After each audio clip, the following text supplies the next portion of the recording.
നമ്മുടെ നിയ്യത്ത് ഇത് ഇന്ന അമലാണ് ഞാൻ ചെയ്യുന്നത് എന്നത് നാവ് കൊണ്ട് പറയേണ്ടതുണ്ടോ? അങ്ങനെ പറയേണ്ടതില്ല. കാരണം എന്താണ്? രണ്ട് കാരണമുണ്ട്. ഒന്നാമത്തേത്, നിയ്യത്ത് എന്നുള്ള വാക്കിന്റെ ഭാഷയിൽ അർത്ഥം എന്താണ്? അൽ ഖസ്ദ്, ഉദ്ദേശം എന്നാണ്. ഇപ്പോൾ ഭാഷയിൽ ഒരു വാക്കിന് ഒരർത്ഥമുണ്ടെങ്കിൽ അതാണ് നമ്മൾ വിശ്വസിക്കേണ്ടത്.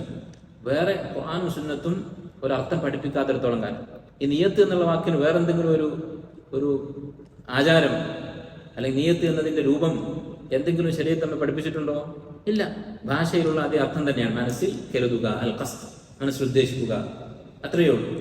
അതുകൊണ്ട് നിയ്യത്തിന്റെ സ്ഥാനം ഖൽബാണ്. ഉദ്ദേശത്തിന്റെ സ്ഥാനം എന്താണ്? എന്തുകൊണ്ടാണ് നമ്മൾ ഉദ്ദേശിക്കുന്നത്? ഏത് അവയവം കൊണ്ടാണ് ഉദ്ദേശം എന്നുള്ള പ്രവൃത്തി ചെയ്യുന്നത്? ഖൽബ് കൊണ്ടാണ്. അപ്പോൾ നിയ്യത്തിന്റെ സ്ഥാനം ഖൽബാണ്. ഇതാണ് ഒന്നാമത്തെ കാരണം. നിയ്യത്ത് എന്നത് ഖൽബ് കൊണ്ട് ചെയ്യുന്ന അമലാണ്. അതുകൊണ്ട് നാവ് കൊണ്ട് പറയേണ്ടതില്ല. രണ്ടാമത്തെ കാരണം എന്താണ്? റസൂൽ സ്വഹാബത്ത് ചെയ്തിട്ടില്ല. അവരാരും ഒരു ഇബാദത്ത് ചെയ്യുമ്പോഴും ഞാൻ ഇന്ന അമൽ ചെയ്യാൻ പോകുന്നു എന്ന് നാവ് കൊണ്ട് പറഞ്ഞിട്ടില്ല. ഇതാണ് ഈ ഹദീസിൽ നിന്ന് മനസ്സിലാക്കാവുന്ന നാലാമത്തെ കാര്യം.